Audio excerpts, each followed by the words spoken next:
Good morning and welcome to Path of Evolution.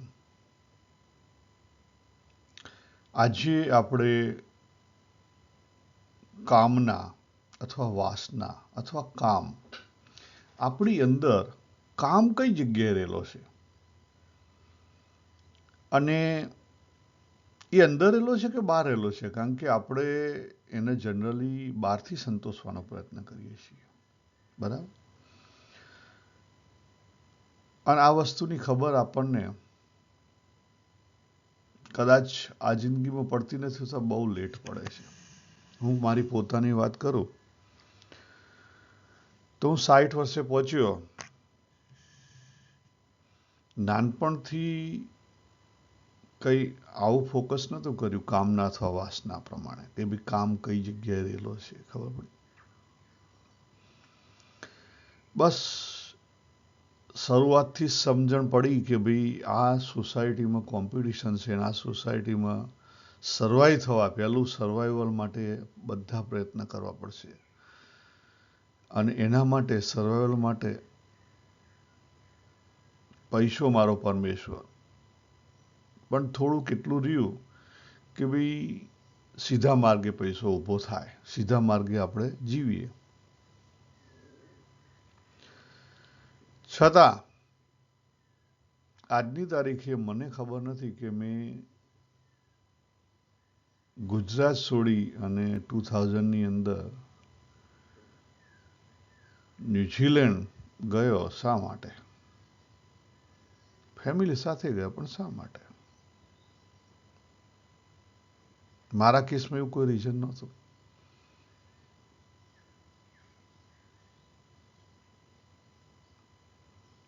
ત્યાં જ્યાં પછી પસ્તાવો થાય અને એને સેટલ થતા 5 વર્ષ નીકળી ગયા, બરાબર. ત્યાંથી ઓસ્ટ્રેલિયા ગયા, ત્યાં માટે બરાબર કદાચ થોડું ઘણું રીઝન હતું ભાઈ, પણ છતાં ન્યુઝીલેન્ડમાં સેટલ હતા તો પછી ત્યાં જવાની શું જરૂર હતી.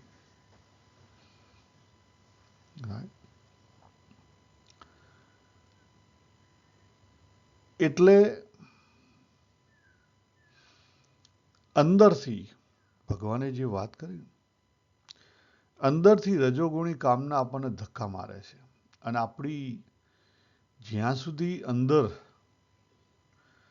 અંદર શાંતિ ના હોય, જ્યાં સુધી અંદર શાંતિ ના હોય ત્યાં સુધી બહાર કદાપી શાંતિ મળે નહીં. આ મોટામાં મોટો ભગવદ્ ગીતાનો સિદ્ધાંત, ભગવદ્ ગીતાનો મોટો સિદ્ધાંત છે.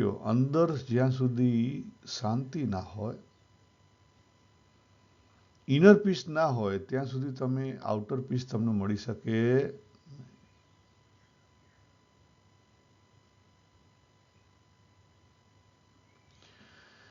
જ્યાં સુધી અંદરથી તમે સેટલ નથી થયા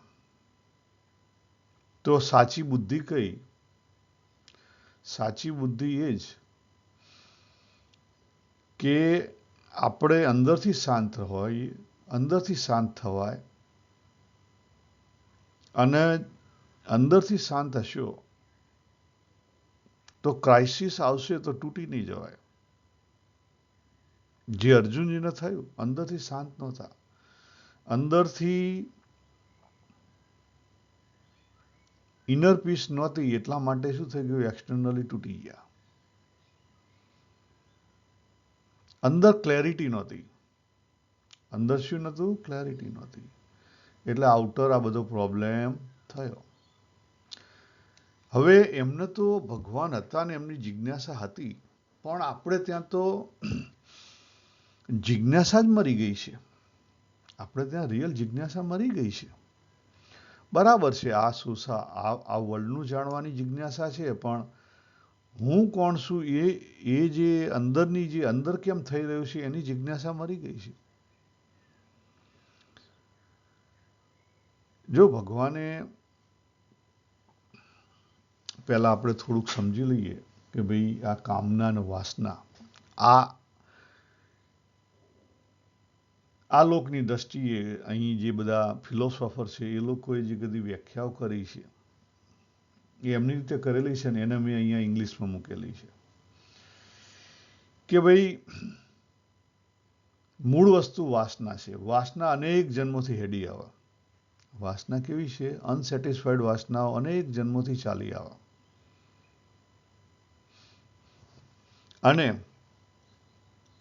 એ અનકોન્શિયસ ને સબકોન્શિયસમાં પડેલી આપણી ટેન્ડન્સી અને વારંવાર બહાર દેખાય છે. તમને દેખાતી છે, વારંવાર બહાર દેખાય છે. એ કઈ રીતે મેનિફેસ્ટ થાય? વિચારો દ્વારા અને એક્શન દ્વારા. કઈ રીતે મેનિફેસ્ટ થાય? વિચારો દ્વારા અને એક્શન દ્વારા બહાર દેખાય. એટલે વિચારો રૂપી જે કામના આવે છે, ડિઝાયર આપણી અંદર આવે છે, એનું રૂટ ક્યાં છે? વાસનામાં. બહાર અને બહાર પછી એક્સપ્રેસ થાય છે એક્શનમાં. રાઈટ? આ કેવું છે? પ્રકૃતિની અંદર કોઝ એન્ડ ઇફેક્ટ રહેલું છે. અને આ આપણું પોતાનું, આપણી પોતાની પ્રકૃતિમાં આપણે ઊભું કરેલું કોઝ એન્ડ ઇફેક્ટ છે. આટલું સમજી લો. અંદર રહેલી અતૃપ્ત વાસના એટલે બ્લોક થયેલી એનર્જી એ સમય સમયે બહાર રેલાય કામના રૂપે, ડિઝાયર રૂપે, અને છેલ્લે એ એક્શનમાં પરિણમે. અને એના જે કંઈ બધા કોન્સિક્વન્સીસ આવે, એના જે બધા પછીના જે બધા રિઝલ્ટ આવે, એ મોટા ભાગે આપણે કોઝ અને ઇફેક્ટમાં જઈએ તો કેવા આવે? વધારે મોટી વાસના થાય. એટલે આગળથી જે કંઈ કામના વાસનાઓ લઈને આવ્યા, આ જન્મે ખોટી રીતે સંતોષવાનો પ્રયત્ન કર્યો અને એના કારણે આ જન્મે વધારે કોમ્પ્લેક્સ થયા અને ફરી પાછો નવો જન્મ આવશે. એટલા માટે અત્યારે જે કહેવાય છે ને કે ભાઈ કળિયુગ, આપણે નીચે જઈ રહ્યા છીએ. નીચે કેમ જઈ રહ્યા છીએ? તો એનું કારણ આ જ છે. નીચે કેમ જઈ રહ્યા છીએ? તો એનું આ કારણ આ જ છે. આખો જે પાથ છે નીચે કેમ જઈ રહ્યો છે? કારણ કે આગલા જન્મની જે કંઈ અધૂરી વાસનાઓ હતી, બીજી વધારાની એડ કરીને આપણે આગળ હેડ્યા. ઉકેલવાની જગ્યાએ આપણે આગળ હેડ્યા. હવે ઉકલે કેવી રીતે? તો એ પણ ભગવદ્ ગીતાની અંદર વાત કરેલી જ છે. ભગવાને શું કીધું? કે કર્મ કર. 4 વસ્તુ બતાવી ને, આપણે લાસ્ટ ટાઈમ જોઈ હતી. કઈ 4 વસ્તુ બતાવી?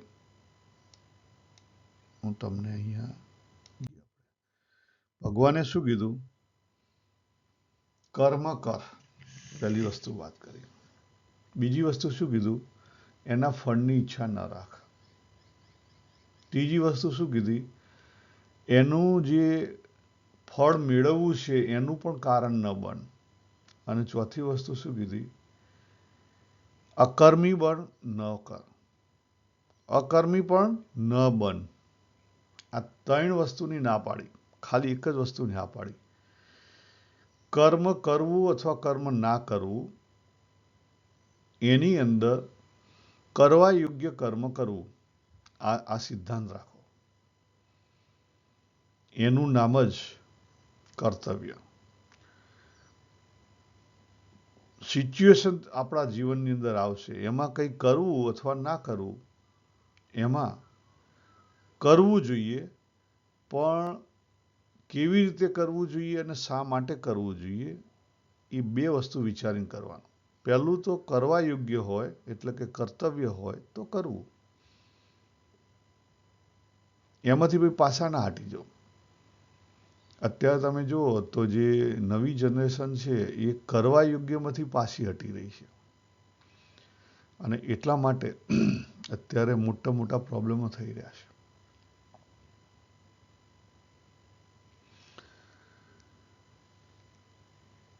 હવે આજે આપણે જે શરૂઆત કરેલી કે ભાઈ કામના ક્યાં રહેલી છે, બરાબર? તો એના માટે ભગવાને ચોખ્ખી વાત કરી. 3જા અધ્યાયનો 42 અને 43મો શ્લોક.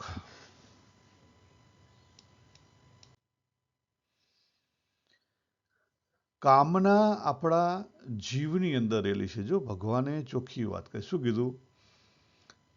શરીરથી પર ઇન્દ્રિય છે, અને ઇન્દ્રિયથી પર મન છે અને મનથી પર બુદ્ધિ છે. બુદ્ધિથી પર કામ છે.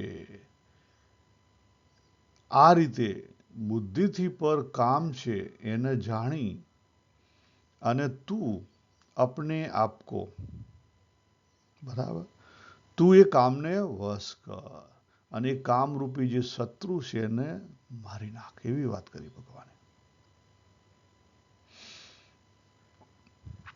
તો આ જે સ્ક્રીન છે, આ સપોઝ બાબુ છે, એનું માથું છે, એના પેટ છે, ધડ છે. તો આપણે જોઈએ છીએ કે આ એક જે લખેલું છે, એકનું બોટમ છે, એ આપણું ઉદ્ગમ સ્થાન છે, શરૂઆતનું. બરાબર, ઉદ્ગમ સ્થાન.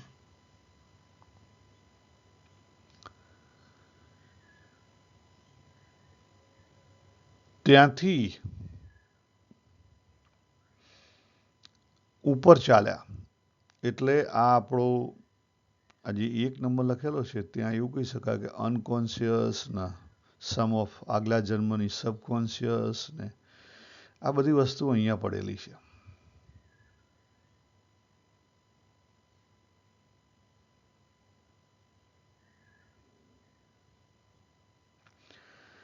એથી આગળ ચાલ્યા નંબર 2 ઉપર, એટલે સબકોન્શિયસ. એથી આગળ ચાલ્યા નંબર 3 ઉપર. નંબર 3 નું ડેવલપમેન્ટ ક્યારે થાય? લગભગ છોકરું જન્મે પછી ધીરે ધીરે એનું ડેવલપમેન્ટ થાય. તે 3 વર્ષ સુધી, લગભગ 3 વર્ષ સુધી બાળકની અંદર લોજિકલ બ્રેઇન ના હોય. 3, 4, 7 વર્ષ સુધી કહીએ તો ચાલે. એની અંદર ઇમોશનલ જ માઇન્ડ હોય અને એ 2-3 વાર જુઓ એટલે બધું ભરી લે, સબકોન્શિયસ ડેવલપ કરે. પહેલું સબકોન્શિયસ ભરે. તમે જોજો, નાનું બાળક છે તરત શીખી જશે, તમારી એક્શનના ચાળા તરત શીખી જશે. એને જે ગમતા છે એ વસ્તુ ભરેલા. આ 2 ચાલ્યા કરે આમ રૂટીનમાં. ઇમોશન્સ ઊભા થયા, એને ગમતું તું અંદર લઈ લીધું. લોજિકલ બ્રેઇન 7 વર્ષ પછી ચાલુ થાય અને સાચા અર્થમાં લોજિકલ બ્રેઇનની તાકાત લગભગ 10-11 વર્ષે આવે. 10-11 વર્ષે આવે. પ્રશ્નો બધા ઊભા થાય. તમે જો, ટીનેજ પાસે સૌથી વધુ પ્રશ્નો હોય છે. કેમ? કારણ કે એનું લોજિકલ બ્રેઇન ચાલુ થઈ ગયું. જિજ્ઞાસા વૃત્તિ છે ને, એનું નામ પ્રશ્ન નથી. જિજ્ઞાસા વૃત્તિ તો બાળક જન્મે ત્યારથી જ જિજ્ઞાસા વૃત્તિ હોય અને સૌથી વધારે જિજ્ઞાસા વૃત્તિ નાનું છે ત્યારથી સમજવાનું ચાલુ કરેલું હોય. હવે આપણો સમાજ આપણને શું કરે છે? આપણી કામના અહીંયા રહેલી છે, બરાબર, અને આપણે જે પદાર્થો મેળવવાનો જે પ્રયત્ન કરીએ છીએ એ ક્યાંથી કરીએ છીએ? બહારથી. કામનાને પહેલી ભૂલ આ કરીએ છીએ. કામનાને સંતોષવાનો પ્રયત્ન આપણે ક્યાંથી કરીએ છીએ? બહારથી. સંતોષા ખરી કદી? વિચાર કરો. મારી કામના મારા જીવમાં પડેલી છે અને હું મારા દેહથી બહાર જઈ,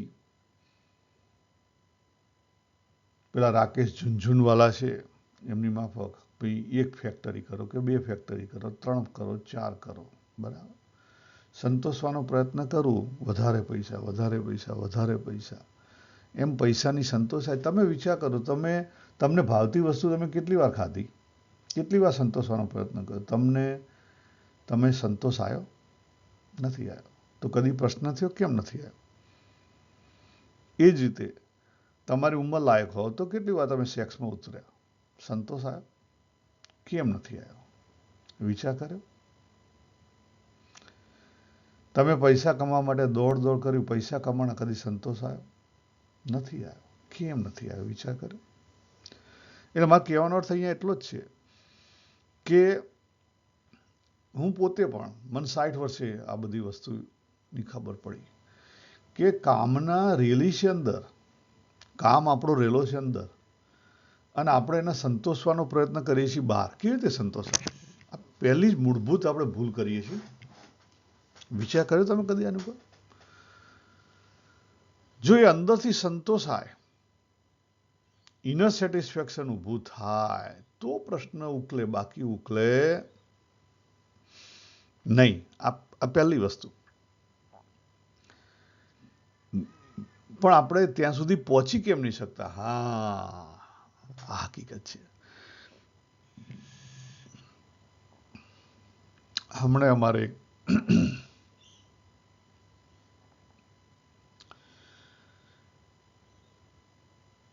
એક બાળકનું મળ્યો તો, એ સંબંધીનો છે.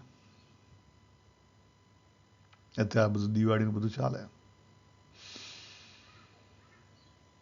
અને હોશિયાર છે. પણ એના મમ્મી પપ્પાએ સોશિયલ એટીટ્યુડ એટલો બધો શીખવાડી દીધો કે એને નવું મોરું પહેર્યું હોય એવું લાગે. બાળક નથી રહ્યો, નવું મોરું પહેર્યું એવું. તમને પગે લાગે, એટિકેટ વ્યવસ્થિત બોલે બહાર, બરાબર.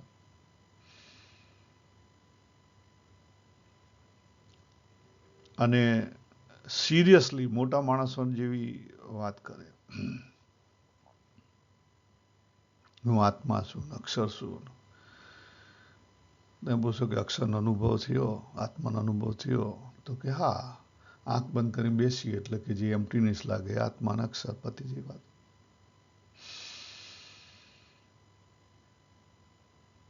આખું નવું મોરું પહેરી કાઢ્યું. રિયલમાં અનુભવ આ જે વસ્તુ છે ને, કે જ્યાં સુધી અંદર કામનો સંતોષ ના થાય, કામ સેટિસ્ફાઈડ ના થાય. કામ સેટિસ્ફાઈડ થવું એનો અર્થ શું થયો?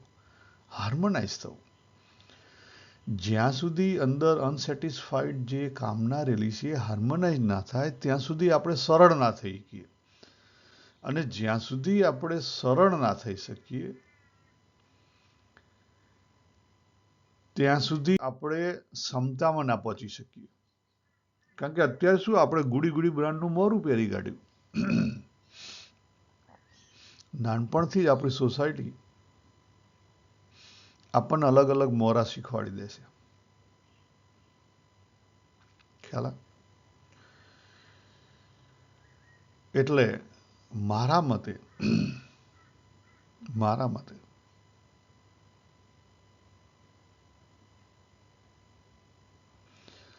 7 વર્ષનું બાળક ના થાય ત્યાં સુધી એને એની રીતે એની બોડીને સમજવાનો પ્રયત્ન થવા દેવો. નહીં તો પછી એને આગળ જતા કોમ્પ્લેક્સ થઈ જશે, અને કોમ્પ્લેક્સ થશે ને તો તમને જ નડશે. ગઈકાલે એક વાત થતી હતી કે એક અમારા ફેમિલી ફ્રેન્ડ છે, એમનું બાળક નાનું છે અને નાનપણથી એને પેલા શ્લોકો ગોખાવે.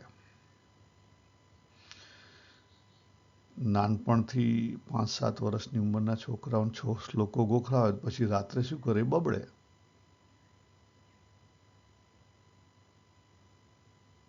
ખ્યાલ? કેમ? એનું કારણ એક જ છે. એવું ના કરવાનું કારણ એક જ છે. એની અંદર જે અતૃપ્ત રહેલું છે એને બહાર નીકળવા દો. અને શરૂઆતમાં એ ઝડપથી નીકળશે, નાની ઉંમરમાં એ ઝડપથી નીકળશે. બીજી વસ્તુ કે હજી 11-12 વર્ષનું થયું નથી, એને ક્વેશ્ચનિંગ, અંદરથી ક્વેશ્ચનિંગ જ્યાં સુધી આવે નહીં ત્યાં સુધી એને આપણે ઉપરથી બીજું ફોર્સ નહીં કરવું જોઈએ. આપણે એવું સમજીએ છીએ કે નાના બાળકો શ્લોકો બોલે, આ બોલે, ના બોલે. ધર્મ એ કહેવાય ને કે ધર્મ મીન્સ કે આપણી જે રિયાલિટી છે, આપણી ખુદની જે રિયાલિટી છે, એ શીખવવાની બાબત નથી.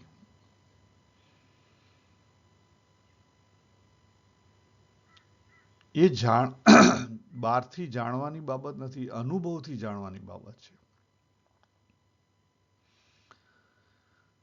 તો એ આત્માના તૃષ્ટ થશે, તો એના આત્માથી પોતાની જાતે શોધશે, તો ઉદ્ધરે આત્મા એને જાતે કરવા દો.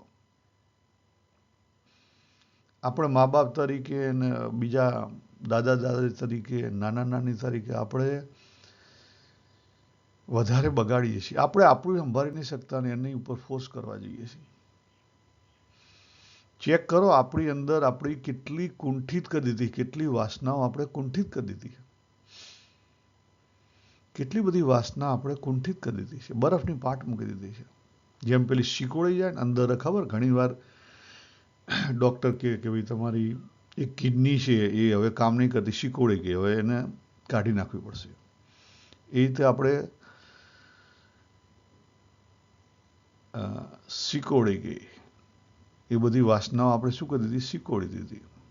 પછી કે શીકોડી દીધી એટલે જતું રહે, ના, એ બીજ થઈ ગયું, એ ગમે ત્યારે બહાર નીકળશે અનેક જન્મો પછી.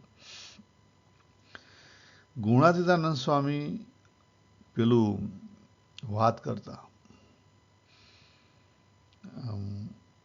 ખેડૂતની ભાષામાં, બોરડી હોય, બોરડીના થળિયા, ખેતરની અંદર બોરડી થાય. અત્યારે અમારા બહાર લીમડો થયો છે, બહાર લીમડો એક જગ્યા દેખાય પણ બીજી જગ્યાએ પાછો ફરી ઉગે છે. ગમે એટલું કાપી નાખો ફરી ઉગે.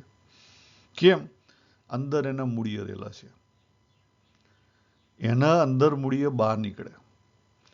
એટલે ગામડે પહેલા ખેતર ચોખ્ખા કરતા તો બોરડી હોય, બોરડી કાંટાવાળી બોરડી, એના મૂળ ઊંડા જેલા હોય, એટલે બહારથી કાપી નાખો તો કંઈ વાંધો, તમને એવું લાગે કે જતું રહે. પાછો વરસાદ પડે,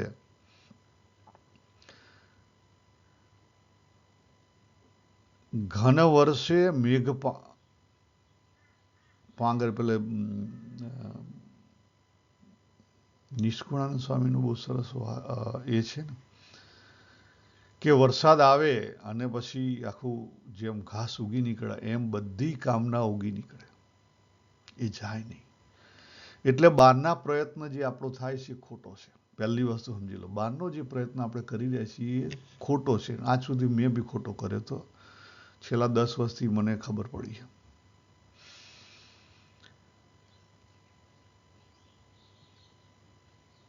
તો આપણા શાસ્ત્ર શું કહે છે, ભગવદ્ ગીતા શું કહે છે, કે આ સ્ક્રીન દેખાય રહી ભગવદ્ ગીતા કહે છે. ભગવદ્ ગીતા શું કહે, અંદરની જે એનર્જી છે એ અંદર હાર્મોનાઇઝ કરો, એને અંદરથી બેલેન્સ કરવાનો પ્રયત્ન કરો, ઇમ્બેલેન્સ કરવાનો પ્રયત્ન નહીં કરો.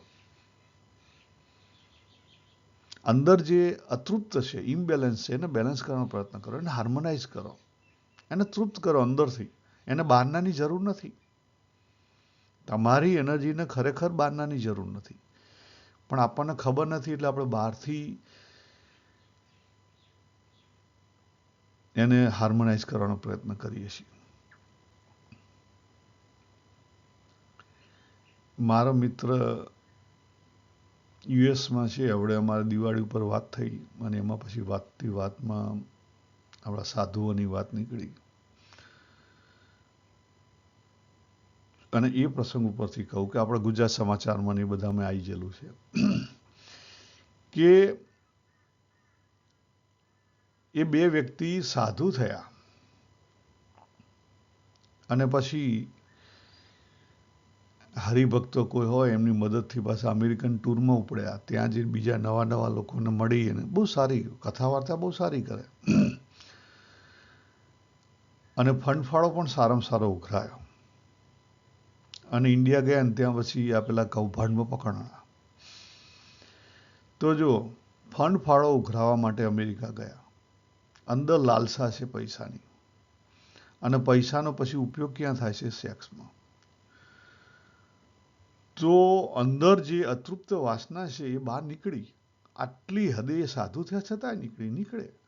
અને કોક કદાચ સાધુ દબાઈ દે, કોઈ નથી, એનો અર્થ એ નથી કે સાધુ થયા તો એ વસ્તુ નથી એમનામાં, કે પૈસા અટતા નથી તો નથી. દેટ્સ આપણી રોંગ બિલીફ છે. આપણે આપણા માઇન્ડને સાચી રીતે સમજ્યા જ નથી.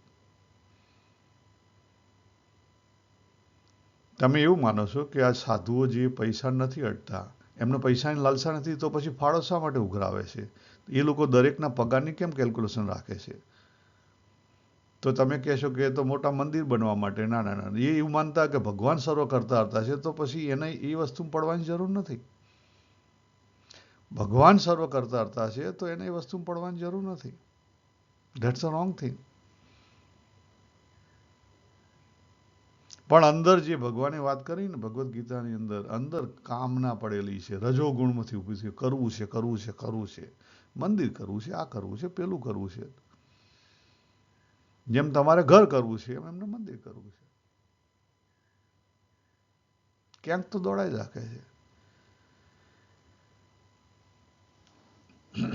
ઉપરથી મારા મતે હું જે પ્રમાણે હ્યુમન માઇન્ડ ને સાયકોલોજી સમજ્યો છું એ પ્રમાણે એ મેન્ટલી અસ્થિર છે. કે બહારથી એ લોકો એવું કહે છે કે સ્ત્રી અને ધનનો ત્યાગ છે અને અંદરથી એ ગયું નથી. Be careful.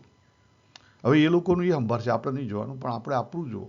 આપણી અંદર જે કામના પડેલી છે એને દબાઈ નહીં નાખો. મોટા ભાગના ઘણા બધા સારા સારા માણસો મોટી ઉંમરના મને મળ્યા, 80 વર્ષના, 85 વર્ષના.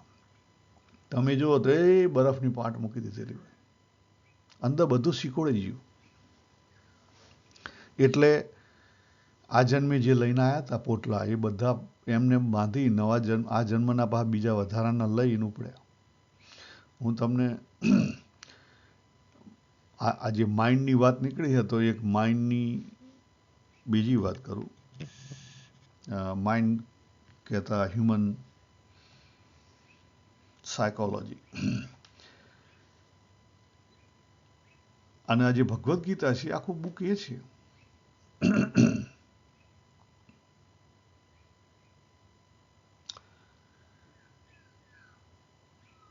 માણસ ગે અથવા લેસ્બિયન કેમ બને છે? જો આપણે માનતા હોઈએ, અહીંયા કહીએ છીએ કે ભાઈ આગલા જન્મોના કારણે આપણે જન્મ્યા છીએ, આગળના જન્મોના કર્મોને લઈને આપણી અતૃપ્ત વાસનાઓ આ જન્મે હરખી કરવા માટે. અને જે ગે અને લેસ્બિયન બન્યો ને એ કદીએ નેચરલી સમત્વમાં ના આવી શકે, નેચરલી સમતામાં, સહજતામાં ના આવી શકે. એ કોણ બને? તમે જો વિચાર કરો તો ખબર પડશે તમને. આગલા જન્મોએ જેણે વિકારી કરી દીધી પોતાની પ્રકૃતિને, જેણે પોતાની પ્રકૃતિને વિકારી કરી દીધી, એ વિકાર આ જન્મે બહાર ફૂટી નીકળ્યો. લોહીનો વિકાર હોય બહાર દેખાય ને, આ એ સેમ વસ્તુ છે. આ મનના વિચારોનો, વાસનાનો વિકાર છે. એ બહાર દેખાવાનો ગમે ત્યારે. માટે અંદરના વિકારને ઓળખો. અને છોકરાઓને નહીં બગાડો તમારા. એમણે તમારું શું ખોટું કર્યું?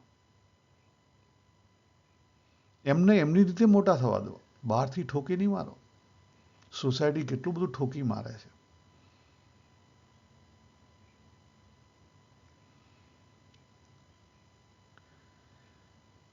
અને આ વધારે વાત મારે એટલા માટે નીકળે છે કે અમારા જ ફેમિલીના અંદર એક યુવાને મારી જોડે એવી કમ્પ્લેનો કરેલી. આ રીતની નાનપણથી જે તમને સોસાયટી રીતે જે ઠોકી મારવામાં આવેલું હોય એ પછી આગળ જતા તમને નડે, વચ્ચે આવે. પ્લીઝ એવું નહીં કરો. નવા ખોટા મોરા નહીં પહેરાવો.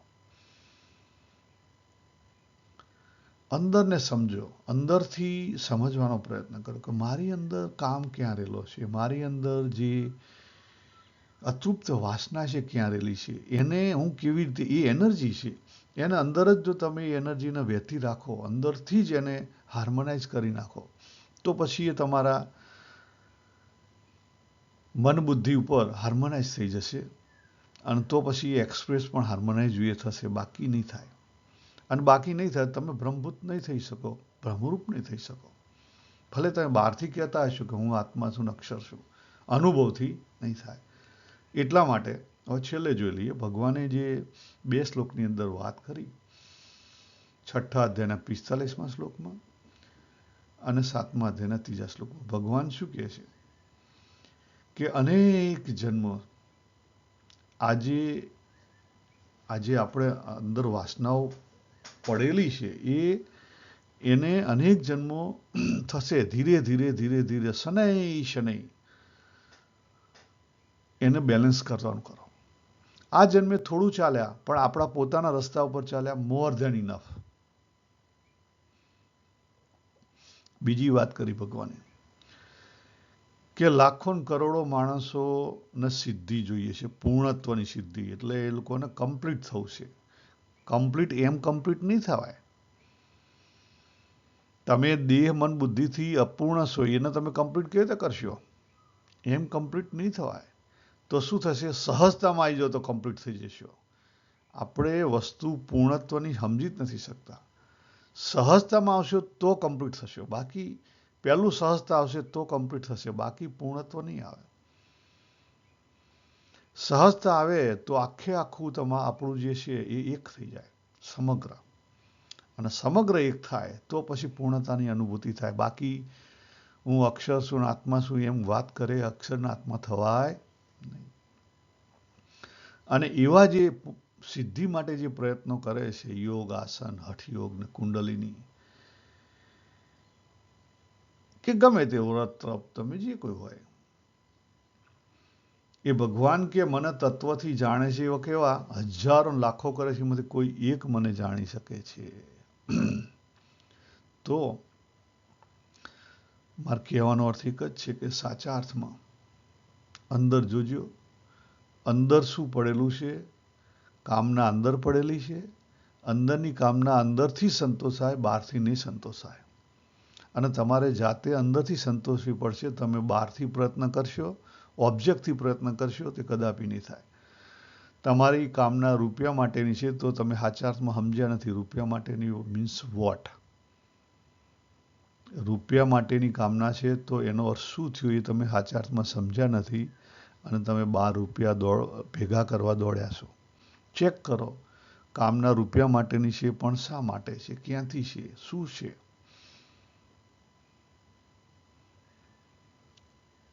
કામના સારા પદાર્થો ભોગવવાની છે તો કેમ છે, શા માટે છે, અંદર કેમ શું અતૃપ્તિ છે એટલે દોડી રહી છે? બહાર બધા દેશો ફરવા છે તો શા માટે ફરવા છે? અંદર ચેક કરો, થોડો પ્રશ્ન કરો, શાંતિથી બેસો. અંદર કોઈ રૂપાળી સ્ત્રી છે એના માટેની છે તો શા માટે છે? અથવા રૂપાળો પુરુષ છે એના માટે તો શા માટે છે? શું જોઈએ છે? જ્યારે માણસ અંદર તાળું બંધ કરી દે, એટલે જે કામના છે એ શું કરે? બહાર વહેતી થઈ જાય. પછી બહાર હોદવા માંડે, ભટકવા માંડે. ભટકતી આત્મા કે નહીં, ભટકવા માંડે. એનાથી તમારી કદીએ પૂર્ણતા નહીં આવે. જ્યારે તમે અંદર તમારું જાણવું બંધ કરી દો, તમારી સાચા અર્થમાં સમજવાની વસ્તુ બંધ કરી દો, ત્યારે તમે બહાર અતૃપ્તિમાં નીકળી જાઓ. તમે વિચાર કરજો. આ એક વસ્તુ છે કે તમે ટીવી જોતા હશો, એટલે સારી સ્ત્રી હોય કે સારું કોઈ પાત્ર હોય કે સારા કપડાં લત્તા હોય કે સારો કોઈ સીન હોય, તમને ગમવા માંડશે બહાર, અને બહારનું આકર્ષણ થશે. શા માટે થાય છે? વિચાર કરો. વિચાર કર્યો કદી?